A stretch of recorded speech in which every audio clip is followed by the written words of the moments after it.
Salve, Wanyambe. Selamat pagi saudara-saudari yang dikasihi Kristus. Mari kita mengawali hari baru dengan mendengarkan firman Tuhan yang diambil dari Injil Markus pasal 3 ayat 7 sampai dengan 12. Tuhan bersamamu. Inilah Injil suci menurut Markus. Sekali peristiwa, Yesus menyingkir ke Danau Galilea bersama murid-muridnya, dan banyak orang dari Galilea mengikuti dia. Juga dari Yudea, dari Yerusalem, dari Idumea, dari sebelah Yordan, dan dari daerah Tirus serta Sidon, datanglah banyak orang kepadanya.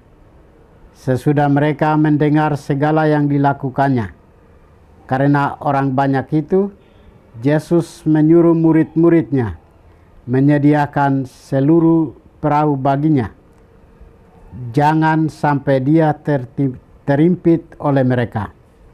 Sebab Yesus menyembuhkan banyak orang, sehingga semua penderita penyakit berdesak-desak ingin dijamah olehnya. Bila mana roh-roh jahat melihat Yesus, mereka jatuh tersungkur di hadapannya dan berteriak, "Engkaulah anak Allah." Tetapi dengan keras Yesus melarang mereka memberitahukan siapa dia. Demikianlah sabda Tuhan. Saudara-saudari yang dikasihi Kristus, tema kita hari ini adalah Yesus Sang Penyelamat Dunia. Dalam bacaan Injil hari ini mengisahkan roh-roh jahat mengakui jati diri Yesus sebagai anak Allah.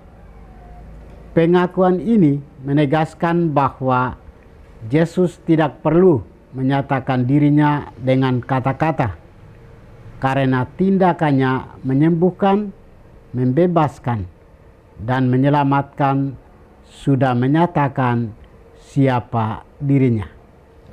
Bahkan roh-roh jahat pun tersungkur dan berseru, "Engkaulah anak Allah."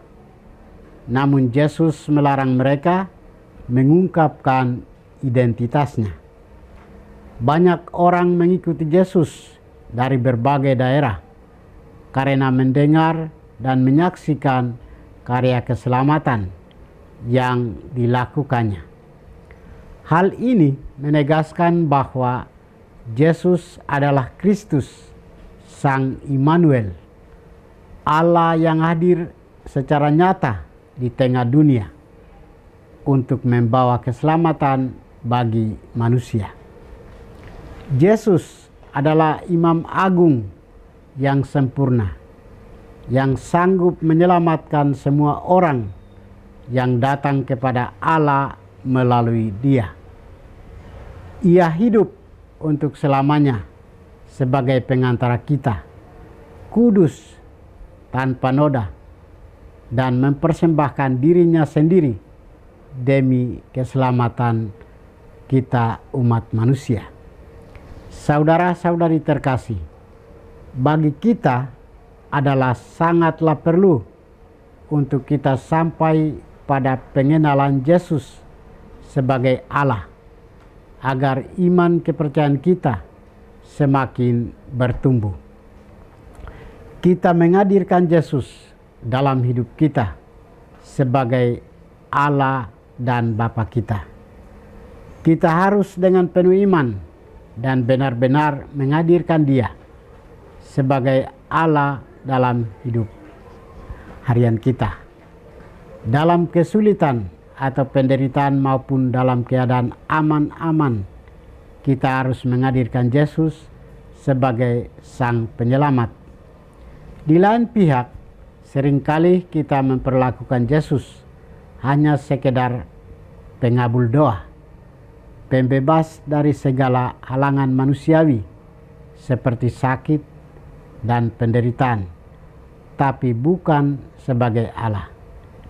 Yesus bukan sekedar dokter kehidupan, tetapi Yesus harus menjadi lebih dari semua itu bagi hidup orang beriman, yaitu menjadi Allah kita. Dengan menjadi Allah, Yesus kemudian tak terbantahkan bahwa dialah jalan menuju kehidupan kekal bagi kita. Tuhan memberkati kita. Marilah kita berdoa. Tuhan, pagi ini kami kembali naikkan puji dan syukur kepadamu. Terima kasih karena Engkau sudah menjaga kami saat kami tidur maupun bangun. Terima kasih untuk udara sejuk dan segar pagi ini. Kami mohon, bukalah mata hati kami, agar kami mampu memandang kemurahan dan karya-Mu. Rahmatilah kami dengan kuasa Roh-Mu, agar kami mampu untuk bertobat dan memuji serta memuliakan-Mu melalui pekerjaan dan pelayanan kami hari ini. Kristus terang dunia, berkatilah keluarga kami. Jadikanlah kami alat kasih-Mu, dan pantaskanlah kami menjadi hamba-Mu yang setia. Demi Kristus Tuhan dan pengantara kami. Tuhan bersamamu.